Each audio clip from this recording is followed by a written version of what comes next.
Because they can't forget. The reality is, it's been 7 months, but you can't walk a block without seeing the damage the storm left behind. Apple just announced its worst quarter in over a decade. Both its profits and sales sank. More than 2/3 of Apple's revenue comes from iPhone purchases, but for the first time in history, iPhone sales have declined. The National Safety Council says that 1 out of every 4 car accidents is caused by texting and driving.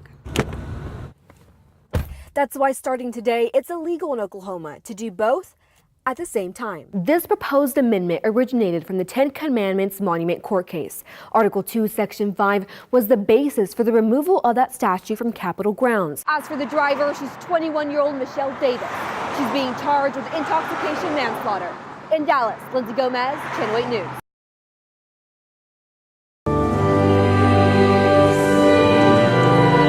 Sergeant Michael Smith leaves behind a legacy of love for his country, for his family, and for the citizens of Dallas. His wife Heidi and daughters Victoria and Caroline are now trying to find answers as to why he died so violently.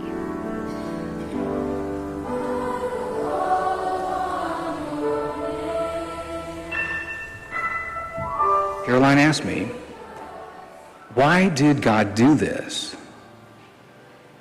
I immediately answered and said, oh, Caroline, God didn't do this. The anti-God did this. The evil one did this. Father Michael Ford shared one of Sergeant Smith's final moments, a moment his daughter will never forget. Then a little while later, Heidi shared with us that before Mike left for his shift that evening, he told Caroline to kiss him goodbye, like it was his last time.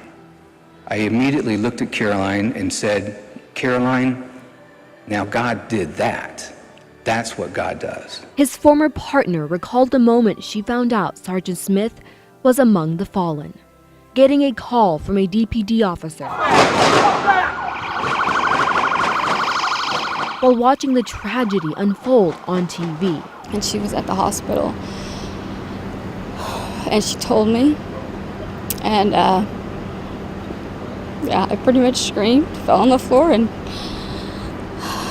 Sergeant Smith chose to live his life as a public servant by invoking love and compassion, even while on the job. I was told several times that even those he arrested were treated with respect, dignity, humanity. His sister said she's full of rage that her big brother died such a senseless and unjust death, but declared that his murder will not be in vain. His selfless legacy will live on. He would want us to continue the good fight. He may be gone, but his sacrifice will live on. Lindsey Gomez, Channel 8 News.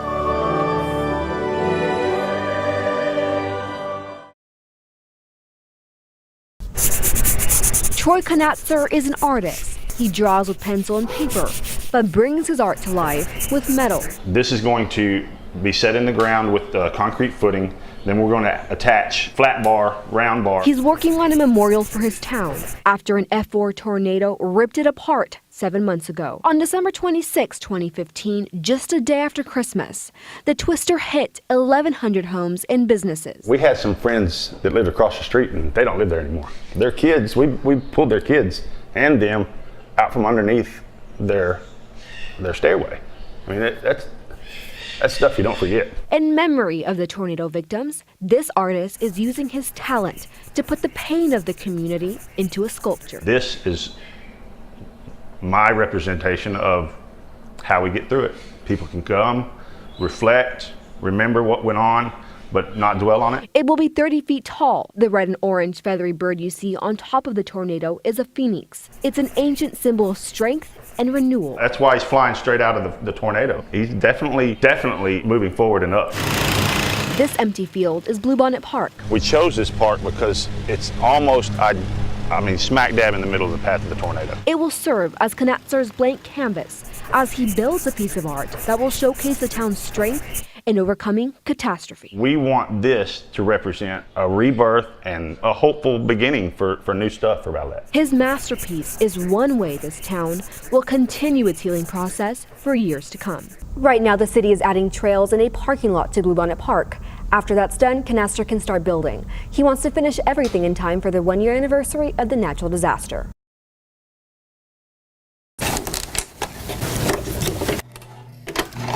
She's been sewing since she was 9. And now she's stitching all of her talents together to create a business.